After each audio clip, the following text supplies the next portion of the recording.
1-minute microwave snack. Easy, they said. Sometimes the internet lies to you. I've seen a simple 1-ingredient snack that's been making its rounds on the internet, and I needed to test it. So it involves the rind of your Parmesan. So if you get a wedge of Parmesan like this, it usually comes with a tougher outer rind. So you just cut that off and you dice that into small cubes, and we're gonna transform that into a snack. So let's see how this goes. So little tiny dices, you just want small pieces of the rind. Now originally this became popular because it was a way to use up the rind of the Parmesan, which usually just goes in the trash, goes to waste. Some people snack on it. You can use it in recipes actually. I'm gonna put a few of these onto a plate, spread them out, make sure to give them plenty of room, microwave safe plate, and a little parchment will help with sticking. And these are gonna go into the microwave for about a minute to start. Curious, I'm gonna peek from afar. You know, a watch microwave never heats properly. Oh, I see some puffing. I see some puffing. I doubted myself. I've got fingerprints all over this. Okay, it kind of did it.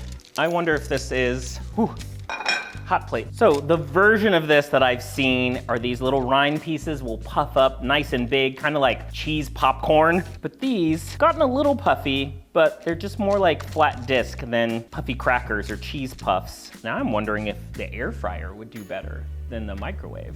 Maybe not. Just think it needs some dry heat to circulate and crisp and puff them up. But the other trick with this is you need to let them cool completely. So when they are hot, a lot of that moisture is still in there, so you want that to evaporate off, them to cool down, and then they're crispy. Okay, so we have a light crisp, but when these completely cool, they should be nice and crispy. So I'm gonna do just one more batch and see. Can't go wrong with cheese though. What's that mean? Still delicious, even though it's not working out the way I intended. There's a lot of recipes that I often see online that are too good to be true, or involve a process that takes specific requirements, like a specific brand of something, or a specific cooking method that is not easily replicatable. I feel like this is one of them. You see an internet video, you think it's easy enough for a kid to do, then you realize you can't copy it at home. You can't replicate it at home. Let's try one more minute. My original attempt may have had a little less rind and more actual cheese, but they're nice and crispy, firm. Ooh, look at that.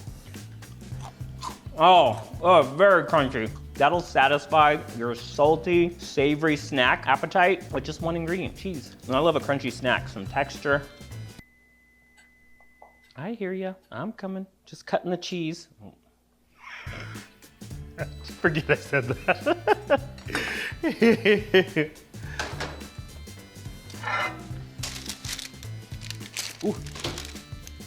Ooh, crispy Parmesan treat, which is an interesting snack. It's a good way to use up Parmesan rind that you have. They're not as pretty as I was hoping or expecting, but the crunch is satisfying, the flavor is very good. I feel like these would be good in like a Caesar salad or on top of some soup as a little garnish and crispy treat. Add some extra flavor. Use them more as a garnish to a dish than a snack on their own, but they are tasty, clearly. I keep eating them. I'm gonna go back and watch a couple of these videos again, see what they did. What brand are they using? Reveal your secrets! So while this Parmesan cheese rind trick does work, your mileage may vary depending on the level of moisture and the brand of cheese you get, how much of the rind you get versus the Parmesan, the cheese part of the wedge. Try it out. If you're a Parmesan fan, if you usually keep some in your refrigerator, cut off that rind and instead of throwing it away, make some crisp out of it. Use it as a topping for soup, salads. It's good. Look on my side. Your results may depend on the brand of cheese you get, and I really think that's what it comes down to. So it's always funny. Anytime you see a recipe online, you think like, oh, that's a clever trick, that's something, and then you don't get the same results. A lot of times these things just come to factors of brand, how long they cooked it. Maybe this Parmesan wedge was sitting in their refrigerator for a few days, so it dried out, and then that's when they used it. So maybe fresher cheese doesn't work as well. Could be a ton of factors there. Another simple trick, preheat your oven to 350.